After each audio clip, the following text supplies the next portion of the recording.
민간인에 대한 사찰을 시행하고 이 첩보 내용을 대검의 수사에 활용하도록 청와대에서 보낸 것입니다. 그 전후 어느 기간에 걸쳐서라도 박용호 센터장이 공직자 신분인 적은 단 한순간도 없었습니다. 그것을 확인하는 특감 반장인 이인걸의 자필 서명과 사인도 이렇게 확연하게 드러나고 있습니다.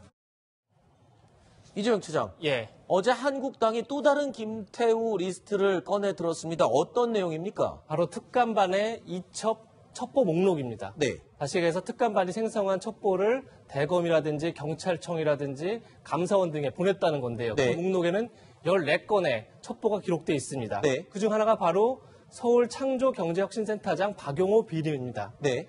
그 창조경제혁신센터는 이제 박근혜 정부 때 만든 거죠. 당시에 정부에서 일부 들어가기도 했지만 주로 대기업이 네. 돈을 넣고 어떤 벤처기업, 생태계를 만들기 위해서 조성했던 그런 센터인데요. 그 말은 곧 민간 그렇습니다. 기관이라는 그러니까 거잖아요. 공직자가 아닌 민간인 아하. 신분입니다. 센터에서 선출한 그런 민간인 신분인데 네. 그 박용호 센터장의 비리를 입수해서 그걸 대검찰청으로 보냈다는 겁니다. 그럼 결국 이제 민간인 사찰 의혹에 또 하나가 추가되는 건데요. 네. 문제는 이겁니다. 과연 이첩을 하는 과정 속에서 어떤 청와대가 특감반이 그것을 찾기 위해 노력을 했느냐 아니냐인데 이제 이건 물론 김태우 수사관의 증언입니다. 아직까지 네. 주장인데 이 첩보를 내니까 민정수석실 상부자들이 매우 좋아했다는 겁니다. 왜 좋아하죠? 국정농단 냄새가 풀풀 난다. 아하. 이런 정보를 많이 가져와라는 식의 이제 어떤 네. 그런 얘기를 했다는 거죠. 그렇기 때문에 결국 청와대에서 이 첩보를 바탕으로 검찰에 보내서 어떤 적폐 수사를 활용한 게 아니냐 이런 의혹을 받고 있는 겁니다. 네. 이 창조경제혁신센터는 공공기관이 아닙니다. 따라서 센터장 역시 공직자가 아닌 명백한 민간인 신분입니다.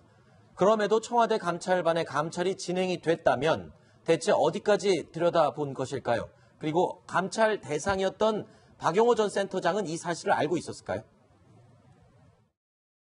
제가 전임 정부 사람이기 때문에 당신 뒷조사가 있을 거니까 센터장에 서류를 제출하지 말아라. 그런 얘기를 공무원들이 해주더라고요. 그래서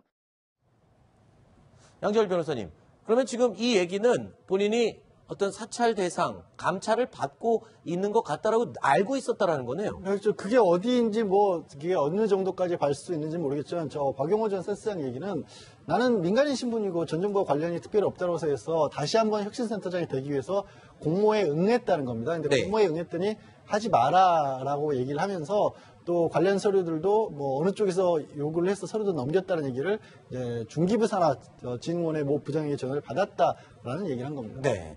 김태우 전 수사관은 박용호 전 센터장에 대한 감찰은 지시를 받은 사항이다라고 주장을 하고 있습니다. 한국당은 이인걸 전 특감반장의 이 승인 사인이 그 증거라고 이야기를 하고 있습니다. 하지만 이인걸 전 특감반장의 얘기는 좀 다른 것 같습니다. 주장 내용과. 그러니까 이인걸 특감반장은 그런 문제가 되는 내용들은 이미 알려진 바와 같이 초기에 몇 번 있었고 시정 조치를 받은 이후에 네. 한동안 그런 일이 없었다는 겁니다. 그런데 아하. 저 목록을 갖고 와서 이 사인을 해달라고 하니까 이런 내용들 청와대 활동이 알려진 것도 있고 청와대 업무 범위 아닌 것도 있다라고 하니까 목록 내용을 가리고 자기가 검찰 내부에 내 승진을 위해서 제출을 했다. 이런 청와대 가서 이런 일 했노라라는 거를 해야 된다라고 아하. 사정을 해서 그래서 목록에만 사인을 해줬다는 겁니다. 근데 그걸 가지고 지금 내가 지시를 내린 것처럼 주장하는 게 너무한다라는 또 얘기를 했습니다. 좀 억울한 입장이다라고 항변을 하고 있군요. 그런데요, 문제는 바로 이 부분입니다. 박용호 전 센터장에 대한 첩보가 그냥 보고로 끝난 게 아니라 대검찰청으로 이첩이 됐다는 점입니다. 앞서 업무 범위에 해당하지 않으면 폐기된다라고 청와대가 해명 발표를 했었죠. 근데 이와는 배치되는 사실이 되는 겁니다. 김 수사관의 작성한 검증되지 않은 첩보 보고는 특감반 데스크, 특감반장, 반부패 비서관 등 3단계의 검증 절차를 거쳐 업무 범위에 해당하지 않거나 그 내용의 신빙성이 인정되지 않는 경우 폐기됩니다. 이재명 차장, 방금 저 말, 그러니까 적절하지 않으면 폐기된다라고 분명히 얼마 전에 발표를 했잖아요. 그런데 지금 보면 민간 단체이고 민간인에 대한 감찰이 이루어졌다. 그리고 더군다나 대검찰청으로 이첩까지 됐으면 저건 저 정보를 활용했다라는 얘기가 되는 거잖아요. 그렇습니다. 그러니까 불순물은 처리했다는 얘기를 수없이 했죠, 청와대에서. 네. 그런데 지금 과연 불순물을 그냥 폐기했다는 게 없애버린 건지 아니면 그걸 이첩해서 자기들이 직접 다루지 않았다는 얘기를 하는 건지 그냥 모호한 상황인 거죠. 네. 그런데 어쨌든 지금까지 나온 정황을 봤을 때는 아직까지 특감반이 공직자 외에 민간인 관련된 첩보가 분명히 생성이 됐고 그중 일부가 청와대에서 다룰 수 없는 사안이기 때문에 대검이라든지 경찰이라든지 이런 쪽으로 전달됐다. 이것만큼은 분명한 사실인 걸로 보입니다. 아니 그러면 아예 민간인 신분이면 아예 다루지 않으면 되는 거 아닌가요? 그렇죠. 이게 이제 법률적 용어로 독수 독가 이론이 있어요. 네. 즉 독이 있는 나무에서 태어난 그 열매 자체는 이것도 독이다라고 해서 네. 사실 법정에서 증거로 쓸 수가 없습니다. 즉 네. 불법적인 도감청이나 이런 걸로 한 그 증거에 대해서는 법정에 사용되지 않는 것이거든요. 네. 지금 아까도 말씀드렸지만 지금 청와대 특감반의 역할은 결국 이제 고위공직자나 공기업, 즉 정부 관계자들을 생도로 한 거지 않습니까? 네. 근데 이 문제는 이제 불순물이 왔다고 그랬잖아요. 그러면 거기서 그냥 폐기를 시켜버리는 게 거기서 정상. 멈춰야 되는 거군요. 그렇죠. 지금 이거를 갖다가 첩보를 넘겼다는 것 자체는 뭐냐면 그 첩보는 두 가지 종류가 있습니다. 우리가 이야기하는 첩보 자체는 좀 근거가 있는 것을 우리가 첩보라고 그래요. 네. 어떤 정보를 그냥 동향보고라는 게 있지 않습니까? 네. 동향보고는 그냥 돌아다니는 소문이고 첩보는 그 동향보다는 하나의 어떤 근거가 있는 것들. 깊이 들어간 내용이죠. 그렇죠. 이걸 첩보라고 그러거든요. 네. 지금 이제 여기서 김태우 수사관이 이야기했던 첩보 한 14건 정도는 뭔가 근거가 있다는 거예요. 네. 그러면 이걸 검찰로 넘길 때는 뭔가 근거가 있기 때문에 넘기는 거 아니겠습니까? 네.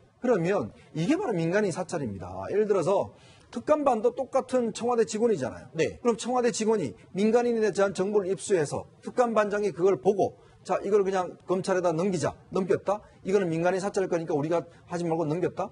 이게 바로 민간인 사찰인 거예요. 네. 그러니까 그런 면에서 본다면 지금 특감반의 행태 자체가 아예 민간인에 대한 정보는 취급하지 말았음에 불구하고 했다는 것을 저는 스스로 인정하는 게 아닌가라는 잠시만요. 근데 정말 세상 일이 그렇게 단순한 게 아니거든요. 공직자가 뇌물을 받았다. 근데 그 뇌물을 민간인이 줬다.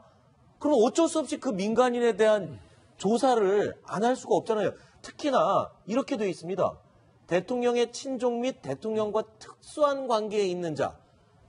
그러면 이게 특수한 관계라는 표현이 되게 애매한 거죠. 그러니까 민간인이 될 수도 있고 공직자가 될 수도 있고 저런 애매한 논란이 규정 됐던 때문에. 부분도 있죠. 그러니까 네. 우윤근 당시에는 국회 사무총장일 때 입수한 첩보가 있었죠. 그거 네. 두고 과연 우윤근 사무총장은 대통령 임명하는 인사가 아니죠. 그렇게 따지면 특감반의 감찰 업무에 포함되지 않습니다. 네. 그럼에도 불구하고 김태우 수사관이 그걸 주장하면서 하지만 대통령과의 특수관계다. 왜냐하면 대통령 비서실장으로 언급되는 후보 중에 한 명이기 때문에 이런 얘기를 그러네요. 합니다. 따라서 특수관계라는 게 도대체 어디까지인지에 대해서 굉장히 명확하지 않죠. 아하. 좀 더 애매한 게 있죠. 말씀하신 것처럼 공직첩보를 따라가다 보면 민간인이 자연스럽게 나올 수도 있고요. 네. 그러니까 그런 문제가 기본적으로 하나 있는 거고 또 하나는 특감반이 예전에 사직동 팀에서 그러니까 DDL 정부 때 사직동 팀이 해체되면서 노무현 정부 새로 만들어졌습니다. 그러다 보니까 감찰 업무와 첩보 업무를 동시에 하게 됩니다. 정보를 입수해서 감찰하는 데까지. 그럼 권한이 훨씬 막강해진 거죠. 네. 그런 상황에서 말씀하신 것처럼 만약에 민간인 첩보를 입수해서 그것을 이첩한다. 그러니까 이거는 자기들 나라는 이게 폐기한 거다. 우리가 사용한 게 아니다라고 주장한다고 할 수 있지만 반면에 대검에서 만약에 청와대로부터 첩보를 받았다. 그럼 그걸 어떻게 생각하겠습니까? 그건 청와대 하명 수사처럼 느껴지는 겁니다. 아하. 청와대가 보낸 첩보를 어떻게 제대로 수사를 안 무시할 할 수가 없죠. 없죠. 그렇기 때문에 굉장히 그거는 어떻게 볼 때 굉장히 더 큰 문제일 수 있다. 이첩 자체가 이런 생각도 듭니다. 네. 자, 정보를 다루는 일은 정말 줄타기를 하는 아주 위험한 일인 것 같습니다. 윗선에서 이를 차단하지 못하면 문제가 생길 수밖에 없는 그런 상황이죠. 지금 청와대 특감반의 폐지 목소리가 나오는 것도 바로 이 점 때문입니다. 그리고 특감반의 문제를 해결해야 할 조국 민정수석은 돌연 SNS에 지금 들으시는 이 음악과 함께 사진을 게시했습니다. 자, 이 얘기 나눠보겠습니다. 이재명 차장. 예. 지금 들으시는 이 노래가 지금 조국 수석이 음악을 조금 더 들려주실까요? 조국 민정수석이 이 음악을 선택을 했는데 이게 모두 의미가 있습니까? 페이스북 배경 음악으로 이제 그걸 저장해 놨다는 건데 저 처음 들었습니다. 브루스 스프링스틴의 노 서렌더입니다. 네. 제목 그대로 항복하지 마라. 아하. 이런 제목인 거죠. 그래서 내용을 봤더니 사수를 맹세한 겨울바위 병사들처럼 후퇴도 항복하지 말라. 뭐 이런 이제 가사를 담긴 노래인데요.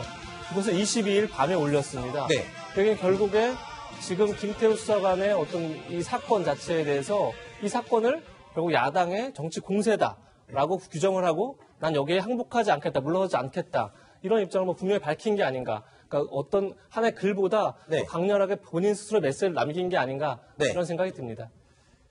조국 민정수석의 정면 돌파 의지에 이 야당은 당장 반발을 하고 나섰습니다. 맞으면서 가겠다면 당당하게 국회 운영위원회에 출석을 해라라는 겁니다. 임종석 비서실장과 조국 민정수석이 이제는 입을 열 때가 되었습니다. 조국 수석께서 그저께 페이스북에 맞고 맞으며 가겠다 이런 글을 올렸다고 합니다. 맞으며 가겠다. 당당하게 이제 국회 운영위에 출석해서 이 사건에 관해서 입장을 밝혀주시기 바랍니다. 만약 비서실의 관리감독 책임이 있는 임종석 비서실장 그리고 사건의 몸통이라고 추정되는 조국 민정수석이 출석하지 않는다면 국민과 국회에 대한 기만행위이자 오만행위라고 말할 수밖에 없을 것입니다. 조국 민정수석에 대한 이 공격 발언 나경원 원내대표가 지금 쏟아내고 있는데 김태현 변호사님 네. 이 두 사람 얘기를 하면은 8학번 동기잖아요. 그래서 더 얘기의 회자가 묶음으로 되는 것 같습니다. 이번 사태. 전설의 서울대법도 88학번이라고 하죠. 왜 전설이에요? 그러니까 유명한 사람들 많아요. 네. 유명하다는 게 꼭 뭐 기준에 따라 다른데. 네. 근데 조국 민정수석하고 나경원 원내대표가 8학번 동기죠. 저 외에 또 이제 누가 있냐 조혜진 전 의원도 8학번이고요. 아하.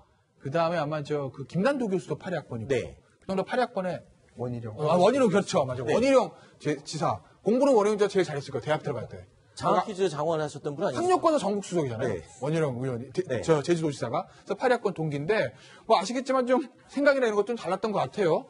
뭐 조국 민정수석은 이제 사시보다는 이제 학자의 길로 해서 네. 서울대 법학전문대 교수를 지냈고 좀 진보 진영에서 당연히 많이 활동을 했던 것이고요.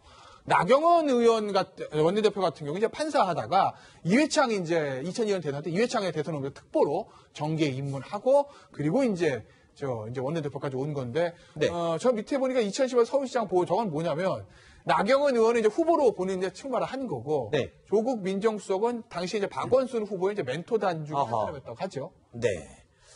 자, 그런데 조국 민정수석이 이제 이렇게 강력한 정면 돌파 의지를 공개적으로 밝혔다면 나경원 원내대표의 말도 일리가 있는 것 같습니다. 국회 운영위에 여러 번 지금 나오라고 했는데 안 나오고 있잖아요. 네. 이 사건에 대해서는 나와서 좀 해명을 하거나 설명을 해야 될 필요가 있지 않나 싶은데 어떻습니까? 글쎄요, 이제 조국 민정수석이 본인이 지금 페이스북 글에다가 맞으면서 가겠다고 그러잖아요. 네. 맞아야죠. 왜 안 맞습니까? 네. 지금 사실은 이제 조국 민정수석이 이 문제가 터지면서 본인이 이제 당정청 회의에 가서는 뭐 번거롭게 해서 죄송합니다라고 이야기를 했지만 지금 이 사태가 정말 전국적 이슈로 등장을 해 있고 우리 국민들도 관심이 많지 않습니까? 네. 그러면 청와대에 있는 수석 비서관이라면 당연히 국회에 나와서 이 자초지정을 이야기를 하고 본인의 해명을 하는 게 당연한 수순 아니겠습니까? 네. 국회가 그렇기 때문에 있는 거 아니겠어요? 국회라는 게 국민의 대표기관으로서 행정부를 견제하는 역할을 하지 않습니까? 그러면 그 핵심적인 역할은 바로 국회 운영위가 하는 것이고 그러면 그동안 민정수석은 뭐 여러 가지 어떤 수사의 중립성을 운영하면서 그 운영에 출석을 안 했어요. 그렇지만 지금 자신이 관장하고 있는 그 특감반에서 지금 민간인 사찰을 했느냐 안 했느냐는 문제를 가지고 우리가 지금 이 시간에 이야기를 하고 있지 않습니까? 네. 그러면 안 했다라고 한다면 그 자리에 출석을 해서 우리는 이렇게 해서 안 했다라고 이야기를 해야지 자기 밑에 있는 비서관 시켜서 매일같이 브리핑을 한다고 해서 그 의혹이 씻겨 나가는 거 아니지 않습니까? 네. 조국 민정수석은 하루에도 예전 같은 게 보면 수십 건의 페이스북 글을 올립니다. 네. 그럼 글을 올리기 그 시간에 국회에 나와서 국민들 앞에서 증언하는 것이 저는 합당한 처사라고 봅니다. 네. 김태우 전 수사관의 폭로는 이번 주가 변곡점을 맞을 것으로 보입니다. 김태우 전 수사관과 관련한 대검찰청의 감찰 결과가 이번 주에 나오기 때문인데요. 자, 폭로와 맞물려 이루어진 법적 고발, 거기에다가 김태우 전 수사관은 고 이재수 사령관, 기무사령관 있죠. 이 고 이재수 기무사령관의 변호인을 방패로 내세웠습니다. 제가 이꾸라지를 변호를 하게 됐습니다. 직무상으로 충실하게, 직무에 충실하게 했던 일들에 대해서 매도되고 평화되는 것에 대해서 그렇지 않다는 점을 얘기하고 있고, 소위 민간인 사찰이 안고 있는 여러 가지 문제점 그런 시각에서 그동안 관행적으로 이루어지고 있던 그런 병폐를 좀 개선해야 되겠다는 시각으로 지금 자신을 다 내려놓고 검찰에 대해서 이제 이 시점에서 좀 요망을 하고자 합니다. 반드시 한 곳에서 한꺼번에 병합해서 수사하는 것이 옳다. 양지열 변호사님, 김태우 전 수사관은 왜 하필 석동원 변호사, 그러니까 고 이재수 전 기무사령관의 변호인이었던 석 변호사를 선임을 했을까요? 글쎄요. 뭐 동부지검장 출신이라고 하는 전력이 뭐 검찰로서는 굉장히 유능한 검사라는 일단은 검증이 된 역할이긴 네. 하죠. 근데 문제는 이제 이재수 전 사령관을 변호를 했다는 거를 넘어서서 이제 자유한국당 당협위원장까지 했던 분이라서 아하. 혹시라도 자유한국당의 어떤 정치적 의도가 섞인 게 아니냐라는 의혹들을 가진데 본인은 물론 전혀 당연히 아니다라고 말씀을 하시고 있고 마침 또 검찰에서 임준석, 조국 두 사람에 대한 고발 사건을 동부지검에 처리하도록 했거든요. 네. 그런 점에서 보면 뭐 제가 영향력을 끼친다 이런 의미가 아니더라도 어쨌든 내부에서 돌아가는 사정 같은 것을 알 수 있을 거 아니겠습니까? 네. 그것만 해도 사실은 이제 재판이나 변호를 하는 데 있어서 굉장히 유리하기 네. 때문에 뭐 그런 부분도 적용을 한 것 같고 무엇보다 본인은 너무 힘들다. 네. 내가 혼자 이 일을 하기는 너무 힘들다라고 했는데 한 가지 덧붙이고 싶은 건 모르겠습니다. 이 내용에서 청와대 내부에 어떤 문제가 있다면 그런 부분은 반드시 밝혀야 되긴 하겠지만 일단 김태우 수사관 같은 것도 본인의 지금 비위사실 문제가 거의 명백해 보이는데 그렇군요. 변호인이라고 하지만 마치 지금 잘못된 관행을 내부 고발하기 위해서 나온 사람인 것처럼만 말씀하신단 말이에요. 네. 그 부분은 또 저는 약간 좀 어울리지 않는다고 보이네요. 네. 이게 제가 잘 쓰는 표현 중에 정치적 형사사건이라는 표현 쓰잖아요. 정치적 형사사건이요. 제가 많이 쓰는 표현인데 이게 이제 단순 형사사건이기 따라서 정치 바람을 안 탈 수가 없거든요. 이게 김태호 전 수사관이 본인은 자유한국당과 손잡은 적이 없다고 얘기하고 자료 직접 전달한 적 없다고 얘기를 하고 이제 정치권과 선을 긋는 것 같습니다. 근데 본인이 의도한 상관없이 이건 이미 정치적으로 굉장히 여파가 큰 사건이 돼버렸어요. 그렇죠. 단순 일반적인 뭐 공무상 비밀 누설, 뭐 직권남용 이런 형사사건이 아니라 어찌됐든 간에 야당과 청와대가 정면을 부딪히는 그 정치의 한복판에 있는 그런 형사사건이 됐거든요. 그럼 이런 사건에서 변호인은 법률적인 문제도 중요하지만 이 정무적인 판단 능력, 과연 여기서 어디까지 나가고 어디서 발을 빼야 되는 이거에 대한 판단 능력도 변호인에게 상당히 중요합니다. 네. 우리 의뢰인을 위해서.